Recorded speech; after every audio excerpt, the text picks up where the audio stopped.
بسم اللہ الرحمن الرحیم۔ شروع کرتے ہیں اللہ کے بابرکت نام سے جو بڑا مہربان اور نہایت رحم کرنے والا ہے۔ ناظرین کرام، اللہ رب العزت نے دین اسلام کو آسانی والا دین بنایا ہے۔ اسلام انسان کی نیت، مجبوری اور حالت کو دیکھ کر احکام دیتا ہے، نہ کہ صرف ظاہر کو۔ پیارے دوستو، روزہ یقیناً اسلام کا ایک عظیم فریضہ ہے، مگر شریعت نے اس میں بھی انسان کی جان اور صحت کو مقدم رکھا ہے۔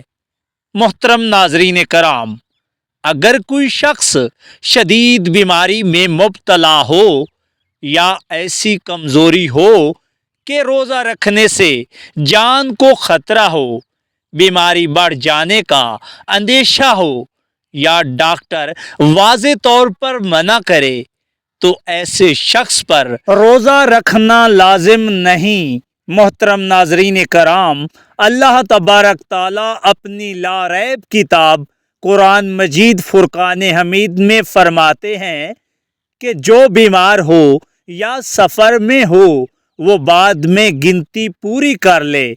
تو ناظرین کرام، اس سے صاف ظاہر ہوتا ہے کہ بیماری کی حالت میں روزہ چھوڑنے کی اجازت ہے۔ پیارے دوستو، اکثر لوگ معاشرے کے دباؤ میں آ کر یا پھر اس ڈر سے کہ کہیں لوگ کمزور ایمان والا نہ کہہ دیں، زبردستی روزہ رکھ لیتے ہیں، حالانکہ اسلام میں ایسا کرنا دانش مندی نہیں ہے، بلکہ بعض صورتوں میں گناہ بھی بن جاتا ہے۔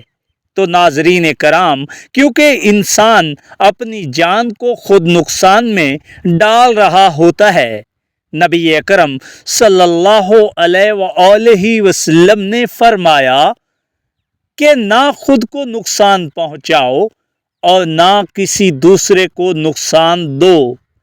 پیارے دوستو، مثال کے طور پر اگر کسی شخص کو شوگر ہو اور اسے وقت پر دوا اور خوراک نہ ملے تو اس کی حالت بگڑ سکتی ہے۔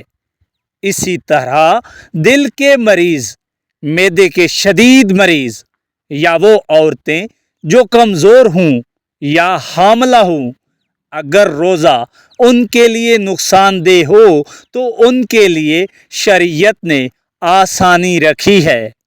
محترم ناظرین کرام، ایسے لوگ بعد میں روزہ رکھ سکتے ہیں، اور اگر مستقل بیماری ہو تو فدیہ ادا کر سکتے ہیں۔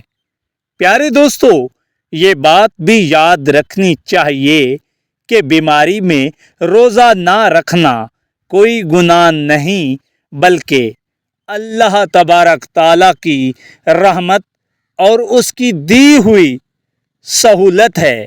ناظرین کرام، اللہ تبارک تعالیٰ بندے کی نیت کو دیکھتا ہے۔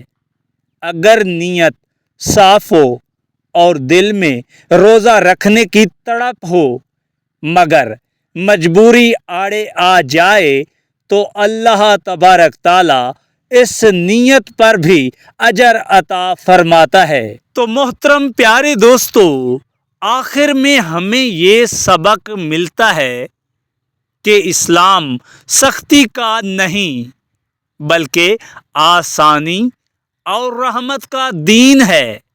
ہمیں چاہیے کہ نہ خود کو مشقت میں ڈالیں اور نہ دوسروں پر دین کو مشکل بنائیں۔ پیارے دوستو، اللہ تبارک تعالیٰ کی دی ہوئی رخصت کو قبول کرنا کمزور ایمان کی علامت نہیں بلکہ سمجھداری اور تقوی کی نشانی ہے۔ تو پیارے دوستو، دین کو سمجھ کر اپنانا ہی اصل کامیابی ہے۔